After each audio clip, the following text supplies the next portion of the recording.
Hello everybody, Dibz here, and today I have an Overwatch guide on how to improve your Widowmaker sniping. I'm going to go over my general sensitivity settings, my DPI, and as well go over some other practice techniques that I usually use in order to warm up and allow you to improve your aim as well. So first of all, let's just go to my my sensitivity settings. So we're going to go to controls, and for Widowmaker I actually have a different I actually have the same sensitivity as I do for all my heroes. I have sensitivity at 6, but my relative sensitivity while zoomed is at 38. I think the original, the default is about at 30, and I find that it's more important for you to have a little bit more sensitivity or a little higher sensitivity when you're zoomed in because of, turning around and aiming at trying to cover more area when you're zoomed in. So that is my general sensitivity for Overwatch. Now, as to my DPI, I have 1000 DPI. So let me also go to my settings. You're gonna change that to, you're gonna look for your, if you have a mouse, like this kind of mouse, like a gaming mouse, it's gonna come with some kind of Logitech gaming software, or not Logitech, but some kind of gaming software. And it's going to come up like this, and you're going to have some kind of settings so you can change your DPI. My DPI is at 1000. And this is just for general. Of course, if you don't have DPI, or if it's if the sensitivity isn't right for you, then of course you're going to try to figure out what kind of sensitivity is best for you, which I'm going to talk about. But right now I have this if you want to try it out and see how it goes for you. Okay, so it's at 1000, and yeah, that's pretty much the general sensitivity that I have. All right, so you also want to turn off something called your mouse acceleration. So in order to do that, you want to go to your control panel and go to mouse. And once you go to mouse, you go to pointer options and you turn off enhanced pointer precision. This is really important because for mouse acceleration, what it does is that it increases the amount of distance that your screen moves the faster you do it. And actually, by the way, before I mentioned that, I am at the 6th tick. 1, 2, 3, 4, 5, 6. I'm at the 6th. Yeah, I'm at the 6th tick for my pointer speed. And yeah, so what mouse acceleration is that it makes you so that your screen turns faster a certain distance the faster you turn your mouse. So let's say you want to go from here to 180 and it takes like 2 centimeters on your mouse pad. Normally, if you do it slowly, it would still take 2 centimeters because it's the same distance. But with mouse acceleration, it would take only 1 centimeter if you did it faster. So it's going to be inconsistent every time you do it.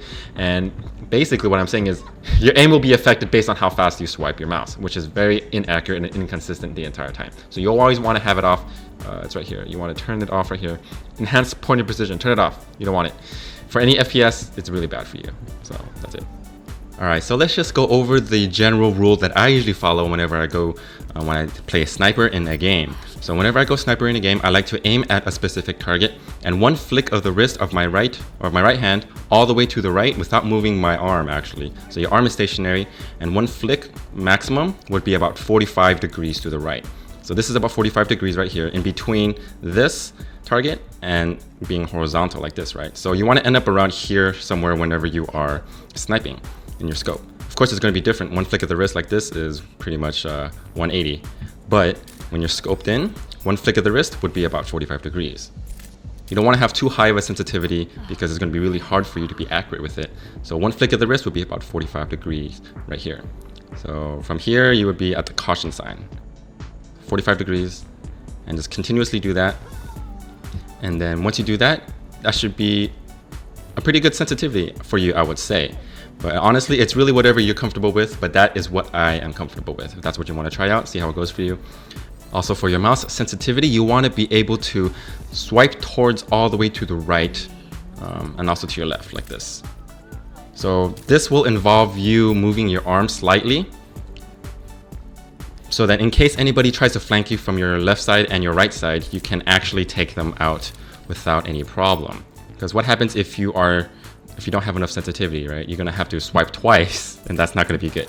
So one flick of the wrist would be up to your caution sign, and also moving your arm just a little bit more to swipe to the right would be somebody that's onto your right. Same thing to your left. Swipe to your left, 45-degree angle, and a little bit more would be somewhere here as well without picking up your mouse. It's going to be a little bit harder when you try to swipe in because typically you don't have enough mouse space to go inward, and that's usually harder. But anything going to your right, anything going to your left with a movement of your arm would be 100 or was it 90 degrees. Excuse me. Because what if there's like a tracer coming through here and you're busy aiming somewhere and you need to swipe right? Boom, you can shoot them. Right? I'm a little high, but yes. I mean, yeah, you know what I mean. My aim was a little bit high. That's what I meant. So you want to be used to swiping towards to your left and a little bit at head level like that. Same with your right, like that. Okay. So 45-degree angle for one caution sign or to the caution sign without moving your arm, and then moving your arm would be all the way to the right. So that's what you want for your settings. Now, once you do that, you want to practice aiming at this bot right here and swipe towards the right, to the bot on the right. Back and forth, back and forth. You don't have to do it instantaneously fast, but do it as fast as you can, but as accurate as you can as well.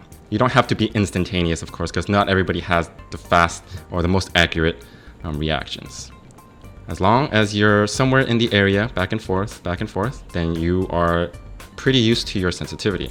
It's just like any other regular hero where you're kind of like this too. You're facing this one and you go back and forth like that. Of course, your sensitivity is going to be different when you're zoomed out and you're zoomed in, right? So you want to try that back and forth, back and forth, back and forth, back and forth. And now once you're used to that and you're able to go back and forth in between these two targets very consistently, look at that, right? You always stop at their head, back and forth. What you can do is now you put the caution sign in there. So you swipe to the caution sign and back. And now you go to the bots, back, caution sign, back, bot, back, caution sign, back. So this is actually a little bit harder because you have to go 2 different distances every time. This will get your hand used to it, to the swiping action at different locations. This is very important because there's a lot of stuff going on at the same time in a battle, and sometimes you have to swipe harder and swipe softer, right? Whatever that means. Harder, softer, you know what I mean. Swipe more, swipe less. Back and forth, back and forth, back and forth, back and forth. This is harder than training other heroes, I would say, because there's a lot of distance that you have to cover when you're scoping, and this actually can be really stressful on your wrist. So you got to be careful and warm up your wrists before you do this.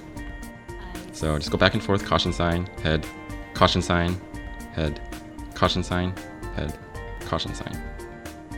So at least if you're somewhere in the zone of the caution sign, that's pretty good already. So just go back and forth, back and forth, back and forth. Once you're comfortable enough, you can start shooting. And well, I mean, just gonna shoot one because it's not gonna be enough, right? So shoot again, like that. So you want to move on to moving targets after you're doing that. And when you do moving targets, it is a little bit different. The training is a little bit different. What you're gonna be doing is you're gonna be standing on top of this ledge right over here. So you're gonna try to stick to this near target and follow it. Because this is a closer target, it's gonna have a really big, you're gonna have to swipe a lot. You're gonna have to move your mouse a lot in order to keep up with it. So sometimes you're gonna have to let go of your mouse, but I think if you're sniping this close, it's gonna be a little bit unbeneficial for you, honestly, but this is just to practice so that you are trying to keep track of the target. So the best part, or the more realistic target would be around this range right here. So this one you would be able to actually use your full range of motion on your mouse without picking up your mouse, and you can follow this target back and forth. So whatever comes out, just try to follow its head and stick on its target and see if you can actually track it without picking up your mouse. So that's what you want to do. So if you want, you can switch to this target too as well, but you're gonna have to pick up your mouse every now and then. It's a little harder, but if you can do it, then it's very good for you. It's very useful for you. Not snapping just yet, but you're just following and tracking these. So, of course, you're going to be at full charge here the entire time, and sometimes you're going to have to zoom in like that. And just follow back and forth, back and forth. And once you're comfortable with doing that, you can start staring in one area and start snapping towards different targets, wherever they appear. So right there, they appear this direction. And you see this target, that target on the left side, snap to that one, snap to that one, snap again, snap down. Just wait for them to come out, snap this one, snap that one. Just keep going back and forth, back and forth. You can actually try from different directions as well. This is just beginning, of course, when you're not used to doing the snapping motion just yet. Try to snap there, snap to that one, snap there, snap here again, back and forth. Right, you don't want to continuously shoot yet because you want to keep your targets alive. Snap, snap, snap, All right. And once you're used to that, you can start shooting like that. And once you start hearing, what was it? The headshots, that's when you know you're being really accurate. You honestly don't even have to charge up all of your shots because just for saking of training, you want to try practicing your reflexes as fast as you can, right? You're not really trying to kill the target. What you're trying to do in this practice round is try to get as many shots off on a target as accurate as you can. So you can shoot once, let go of it, shoot and shoot and shoot like that, as many times as you can, and try to make sure that you hit all of your shots. Like that. 1, 2, 3, 4, 5. Of course, I was missing some right there. This is actually one of the more difficult training practices that I do as Widowmaker. Because imagine that there were full shots and you're getting all of them, then your targets are going to die, obviously. The farther your target is away from your spot, of course, the harder it's going to be. So just look at one specific area, shoot and go back, shoot, go back, shoot, go back. Like that. So once you're able to do that, you want to practice at least doing your quick scoping, or I don't know what they call this, but whenever you shoot, you let go and you shoot again and you let go like that. Charge, charge, charge. So this is really useful because it makes you a moving target. As you can tell, whenever you shoot, there's this delay on your charging. So you zero and about half a second, about half a second before it starts charging. So it really actually isn't a disadvantage for you to let go of your scope and start charging up again. So what you want to do is get used to the timing on how long it takes for you to recharge and use that time to move and then scope back in really quick. Because either way, even if you hold it, there's going to be that time in which you're charging. So being scoped in is actually useless. That's one thing you want to keep in mind. So you want to shoot, move, unscope. Like that. Well, first of all, you can just do it without moving. You can just shoot, just practice somewhere, shoot, let go, shoot, let go, shoot, let go, shoot, let go. And scope in. And now you want to start aiming at targets and also moving at the same time, right when you let go. Like that. Back and forth, back and forth, back and forth, back and forth, back and forth. Like that. So if you're actually able to get all that, the triple kill, double kill, whatever, that means you're timing your shots perfectly. Because the amount of time it takes to shoot and kill somebody and chain a kill is the same amount of time it takes to power up a shot and get a full headshot, which is an instant kill. So just do that, back and forth. And of course you want to aim for headshots if you can. And this is a pretty good spot to do it at. These shots are being missed. Double kill, triple kill. And you can go for this target up here too if you want a challenge. So you can go from up here, go to this target, go to this target, this target.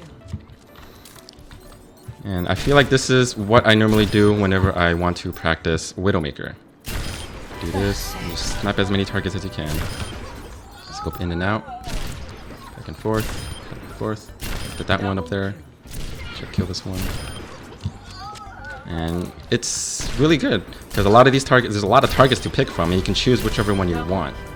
But I would assume that this is better than just trying to snap to each target back and forth like that. Because it makes you think about how long you have to charge.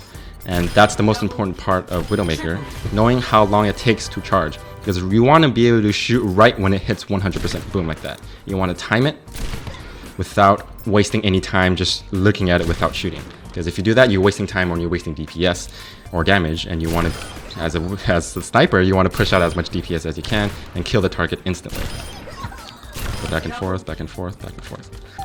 So when it comes to scoping in and out, I sometimes don't like to leave my, I don't like to unscope because it sometimes makes me lose sight of the target for a little bit, or makes it so that I have to readjust. And sometimes if you don't have to readjust, it's really easy for you to get back onto the same target in case you miss, right?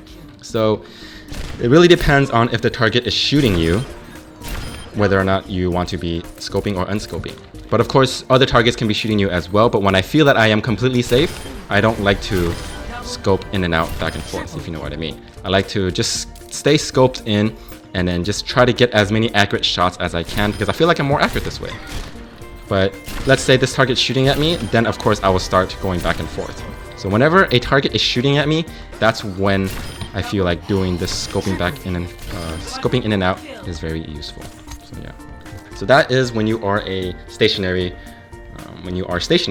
and you're shooting targets that are moving around. So what you want to do next is you want to practice your hook shots. Now to practice hook shots, you can practice them anywhere here. I like to practice this one right here as well.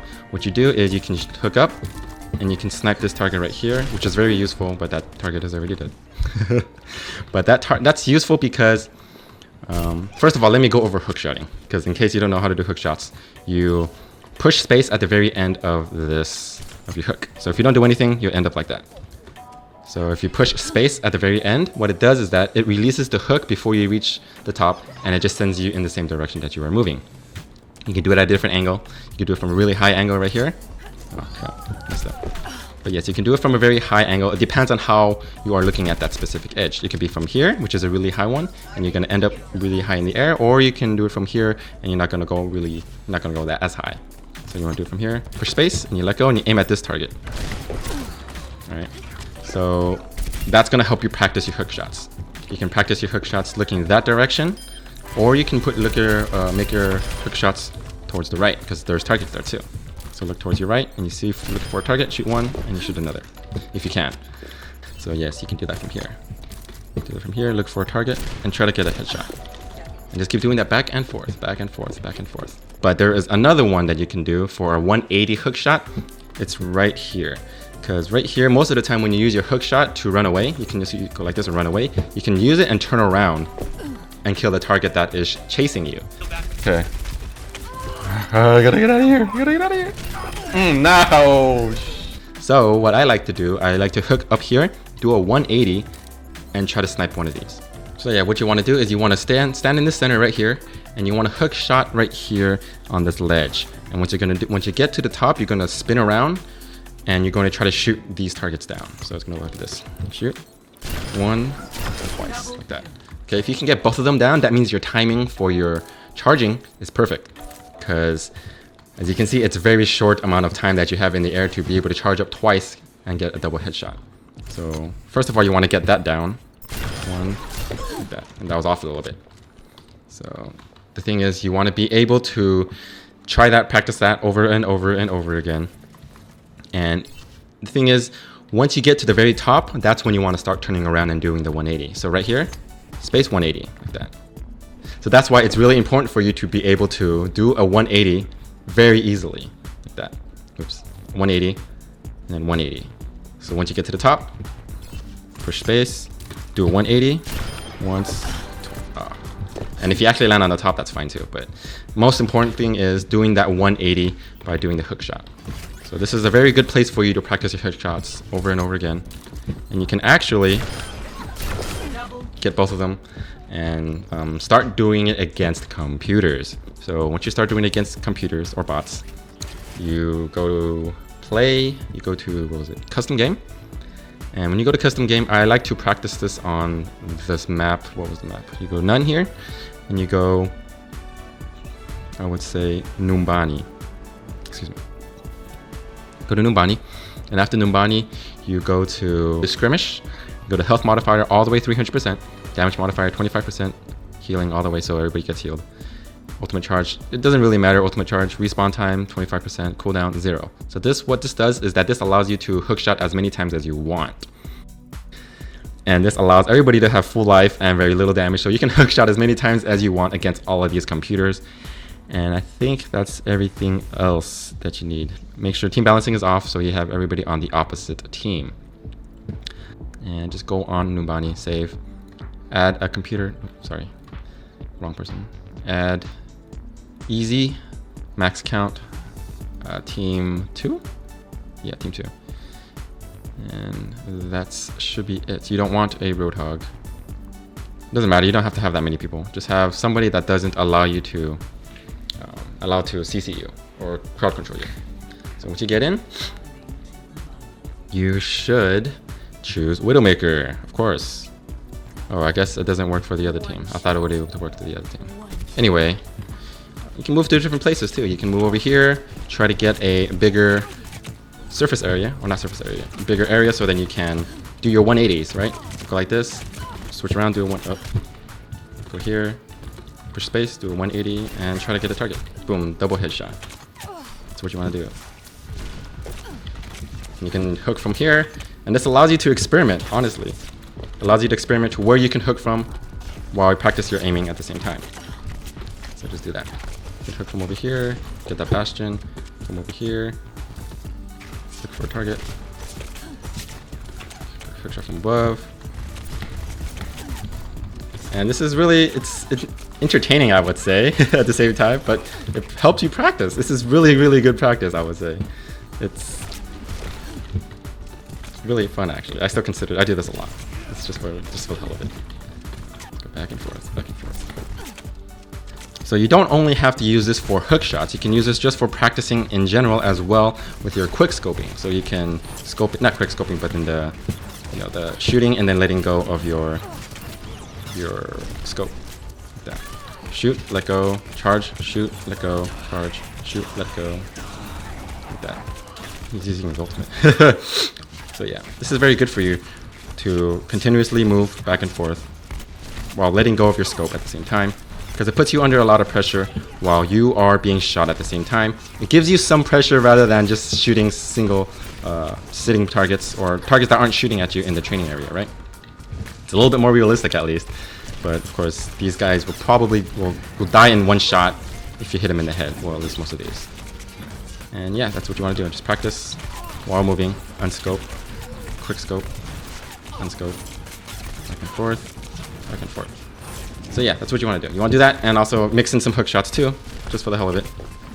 Make it more real. And over time, you'll see your accuracy improve overall. Like that. And you can do jumping shots too. And this is really fun, honestly. This is just like, it's ridiculous, but it helps because it's, if you have 5 people aiming at you and you can at least get one of them off, it's really good for you. It's very beneficial. So yeah, just try that. Try playing against computers. Try to see how many times or how many headshots you can get like that. Scoping in, scoping out really quick. Making sure you're at 100 and then shooting. Make it 100 and then shooting. 100 shooting. 100 and... How did it go? Oh, what the... Yeah, scoping in like that. And then mixing in some hook shots. And that's what you want to do. So this is probably the last type of training that you want to do when you're playing Widowmaker after you're done training with bots that aren't attacking you.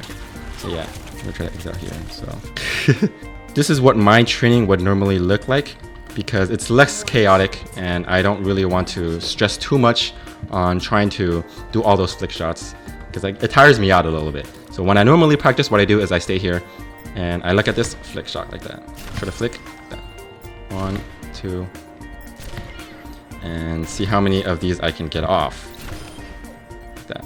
And another one, and another one. Okay, so this is what I do for warm-up. The other one takes a long time and it's too chaotic for me to start off as a warm-up. I mean, that isn't a real warm-up. That one is kind of like you are in-game and you would rather do that and practice instead of playing a real game and instead of killing these bots, right? So yeah, that's my tips. These are my tips for you whenever or that I feel are good for improving your aim as Widowmaker. This is what I started off with as well. Like I said in my Tracer one, I started off with trying to get my aiming down as best as I can. Widowmaker is a little bit harder to get your aiming down because of the amount of sensitivity that you have to adjust to and how accurate you have to be with each and every one of her shots. Because, you know, other heroes, you don't have to consistently be on the target in order to kill them all the time. This one, you have to be you have to get every single shot off and every single shot counts. So yeah, I hope you guys found this helpful. This is what I normally do when I want to train for Widowmaker. It helped me practice a lot when I was starting off. Whenever I try to play a new hero, I always go into this area and see what I can do to make it a little bit harder for myself to aim. But over time, if you keep practicing quick scoping like this back and forth and your hook shots continuously, this is a really good place to do it. If you continuously do it over and over again, you'll start to see improvement. So let me know. First of all, I want you guys to try this out. Let me know if it helped you out at all. Any kind of feedback is always appreciated. So yeah, just give it a shot. Let me know. And I'll be doing a lot more of these videos. I'm gonna try to see if I can go through every hero, maybe even Reinhardt. Just kidding. But yeah, I'm gonna try to make more of these and see what I can do to help you guys out. But if anything else, I always want to thank you guys for watching, and I'll just catch you guys in the next video. Peace out.